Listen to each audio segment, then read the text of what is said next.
What's going on, everybody, and welcome back to Generation Zero. My name is Tenebrous Infinite, and just before we get into the video, I wanted to say thank you so much for 800 subscribers. We just hit 800 last night, and I am just overwhelmed by the constant support and positivity from you guys, and I just wanted to say thank you so much for it. So, for today's video, we're going to be talking about mysterious locations here in Generation Zero that have not been explained as of 1.07. We have just a couple locations here, ranging from some objects in the world to some mysterious bunkers and mysterious locked doors.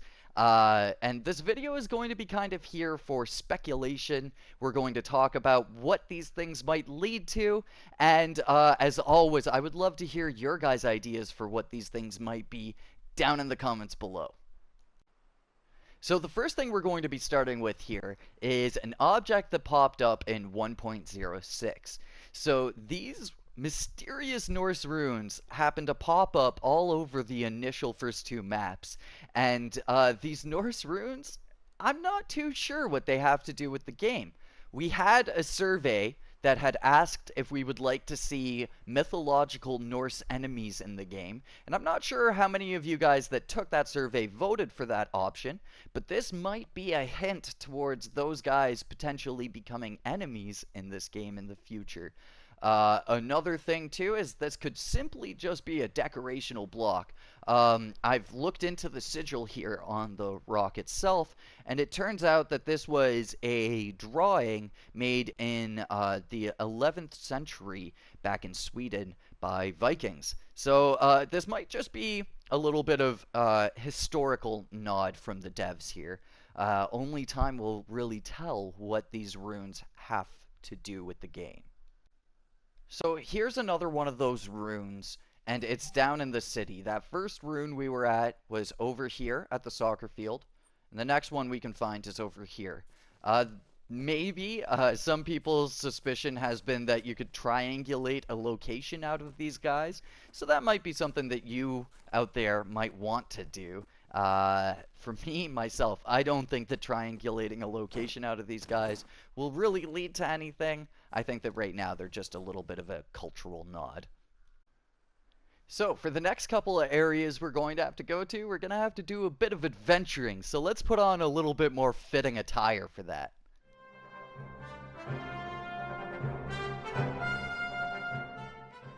So for our next location, we've just moved along the coast here, and we are on the southern coast.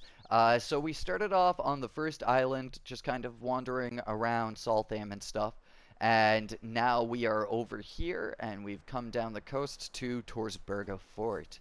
And so the mysterious location here at Torsberga Fort is right by the safe house. There's this little hangar here that is kind of like a tank holding bay. And the peculiar thing about this place is that this door here that is currently locked was not locked before, and the shutter was completely open.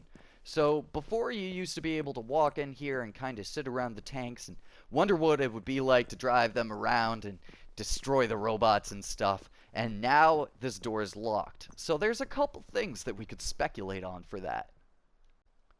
So the first thing that we could speculate on is the thing that I just said. These tanks might potentially be drivable tanks in the future. This might be a scenario in which case we are seeing these guys get gated off because they might be something that the devs have been working on, potentially. And so, who knows? Maybe someday we'll be able to actually drive these tanks. Another likely option is that this could have something to do with the crafting terminals and crafting stations, in which case we wouldn't see our crafting terminals outside by the bike station over here, but we'd actually see the crafting terminals get moved into an area like this when something like that actually does come to the game. So I think that both of these are very viable things. Of course, this could also just get tied into a quest later on, too. So maybe in one of the new missions, we'll have to come through here and obtain some sort of important information off that computer in the back there. Who knows, really. But I'd like to hear what your guys' ideas are for the little bunker locked door here at Torsberga Fort. Alright, so for the third location in today's video, we're going to be coming over to a lake called Pearltjärn. And so Pearltjärn has this little bunker here, and it's called Bergrum Vargand, or Vargan. And this bunker is pretty interesting. So it's got one of these big green doors here, but this big green door is locked, just like the last one. So, this is a kind of more interesting situation because this is one of the bunker doors. I'm sure you guys have seen these doors all the time, every single time you come through a bunker. So, it's really interesting seeing them over here as this is not a bunker. So this might wind up again being an area that is going to be a future base for us, just like with the last area, potentially being a storehouse for some sort of vehicle, or an area in which case we'll be able to find our crafting terminals and stuff. But with this one, more than the last one, I feel like this will actually wind up becoming a mission for us in the future. So the reason why I really hope that this will wind up being a mission of some sort is because throughout all of Generation Zero, I was really hoping to see one of the bunkers wind up being more of like a dungeon, you know, a stereotypical kind of dungeon, in which case you would go through it, and down at the bottom there would be some sort of big reward, and the whole idea would be to survive the onslaught until you get to the reward. So most of the missions in this game have much more to do with the story than they do with just being an activity that you can do that is enjoyable. So I would really hope to see this mission or bunker, if it does get turned into that, be something that we could possibly repeat, that would be a worthwhile thing that we could do that would not be like the other missions in this game, where you do the mission and then it's done and you can never do it again. Instead, this would be a more repeatable, resettable type of mission. Of course, that might just be wishful thinking. We'll have to find out when these doors open up what's actually behind them. So, the next location that I've come to is over here on the west coast. And huge shout outs to the Rotcod over on the forums for being the first guy to bring this up. So over at the Vasselman's Skate Club, or the Gun Club, there is a garage here, and this garage is all boarded up, and we are not able to get into this. We are not able to see what's inside of it very clearly, and it's all around just incredibly mysterious. So, the big first assumption to make with this is that this will have something to do with the crafting terminals. We'll find our crafting terminals inside of here, just like with over at Torsberga Fort. Potentially we'll find the bike crafting terminal outside, and then the things like the storage and the weapons crafting and all of that sort of stuff inside. There really isn't too much else that I really think could go on inside of this building, but we'll just, again, have to wait and see when the boards finally do come off, or when we finally get some sort of a key for this door here. And then equally so, just like the Skite Club, if you come over to the Farud Mast over here in the kind of northeastern part of the map, you will find yourself a locked container here. And again, just like the whole garage thing, I think that this locked container will wind up containing some sort of crafting terminal or some sort of a storage terminal in here that we'll be able to utilize. Because equally so, you could find the bike crafting station over here, again, out in the open. So my assumption is that when we eventually do see the crafting and storage come into play, we'll find our bike crafting terminals outside, and then our other crafting terminals and storage terminals inside of our safe houses. Alright, so for our last location, we're going off to the Normyra artillery base. So I've just got to do a little bit of off-road biking here, and we're gonna get on over there and explore some of the spots around it.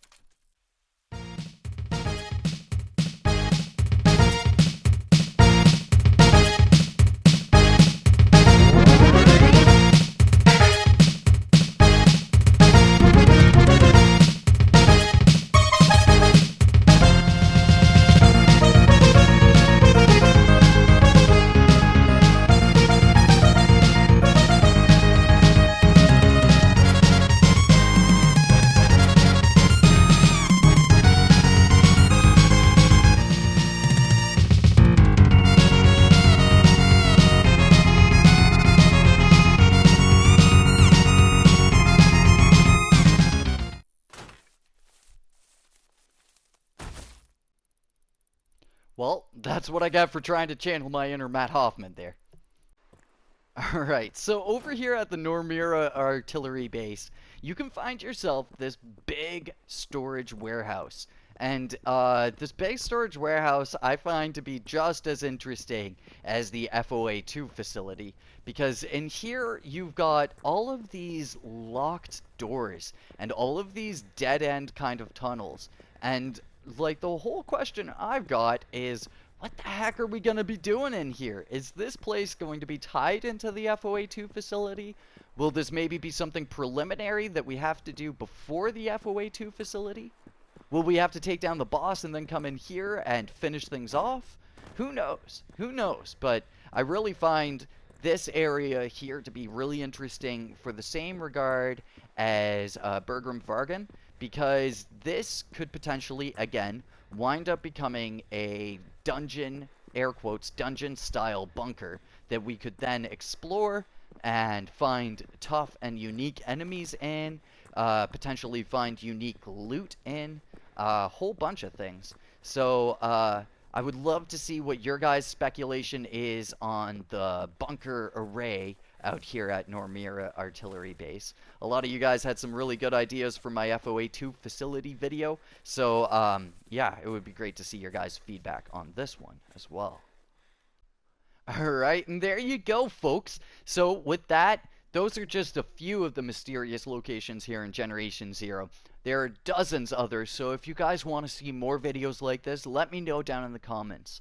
If you guys have any mysterious locations you would like me to check out and maybe speculate on, again, let me know down in the comments. And to close off this video, I just thought that it would be a good opportunity to give you guys my feedback here on the first bit of paid cosmetic DLC that the Generation Zero team has put out. So first things first, hip hop crouch is the best stance in this whole game, hands down. Whoever made this is a legend, and I need like 15 more crouching stances. but in reality, I'm actually really happy that they gave us kind of like a more animated crouching stance to sit with. As the one crouching stance is good, but your character is rather stoic throughout the whole thing. So this has a little bit more personality to it. They've also added a couple new dance moves. So we got the prep here. Right, fancy. And then we've got the hustle. Solid dance moves. Solid dance moves. And then on top of that, there was a whole bunch of new clothing options. So let's go through a couple of those. So the main outfit that you're seeing me wear here is the adventurer outfit. And I really like the adventurer outfit. It feels like the most customized piece of clothing that we've gotten in the game yet. It is a little disappointing to see the most customized piece of clothing get gated behind a paywall, but that also makes sense because most video games kind of work like that. So I'm a huge fan of the whole adventurer outfit, and then there's a couple more quirky things thrown in there. So there's a bit of a tourist outfit that I'll put on here, but this tourist camera I think is the greatest thing, just because it's like, what the heck? They put in a photo mode and then they put in a camera. Maybe they're trying to tell us something here. But you're also able to kind of combo your clothes together with some new fresh digs, some more kind of summery clothing styled in kind of like crew cut kind of style there. There's some funkier, more Swedish clothing in this mix too. That I think is all very fresh. I think that this is probably the best bit of cosmetic DLC that they've put out so far. And yeah, I think that it's really good that the team is continuing to put out these little tidbits, little bits of nice things that we can choose to pick up if we want to, and if you choose not to, then that's totally your choice. And this stuff is not forced on you in any way. I also like the fact that this DLC was a paid option because the development team behind Generation Zero is a very small team, and I'm maybe putting my foot in my mouth here by assuming things, but I would assume that they would have less going towards their budget than a game like Rage 2 would from Avalanche, or a game like Just Cause or something like that. So us having the ability to further support the development team with little monetary contributions, I think is just a good thing, because that just means that we'll have more money to get put into quick fixes coming out more regularly, and we'll have more money coming into more content, more time, more manpower to go into this video game to get it to the point where it needs to be. So there you guys go. A number of unique locations here in Generation Zero that have yet to be explained, and a little bit of a quick review on the first bit of paid DLC. So thank you so much for watching. Hopefully you guys enjoyed this video. If you did, leave a like on it, and if you're new to the channel, consider subscribing, and I will catch you guys in the next one. Until then, peace.